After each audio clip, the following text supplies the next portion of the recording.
మహాస్వామి వారి వంశంలో ఒకసారి పామే పుట్టింది, ఒక ఆడదానికి. వాళ్ళ వంశంలో ఒక పాము పుట్టింది. పాము పుడితే 10 మందిలోకి ఆ పాముని తీసుకెడితే పాముని భయపడతారని తీసుకెళ్లేవారు కాదు. ఆ పాము వాళ్ళ ఇంట్లో తిరిగేది. ఆకలేస్తే తల్లి దగ్గరికి వచ్చి బుస్ బుస్ అనేది. దానికి పెద్దదైపోయింది. పాలు పట్టడం ఎలా అనుమానపడి వాళ్ళు రోట్లో పాలు పోసి చల్లారబెట్టి అది వచ్చి పాలు తాగడం అలవాటు చేశారు.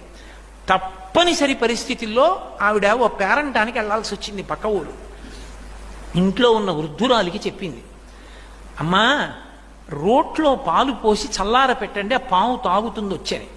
ఆ పాము వచ్చి పాలు తాగుతుందని తెలిసి కూడా ఇంట్లో వృద్ధురాలు మరుగు పాలు పోసింది. ఈ పాము తిన్నగా వచ్చి రోలిక్కి పాలు రోజు తల్లి పట్టడం అలవాటు, ఆ పాలనుకుని తాగబోయింది. నోరు కాలి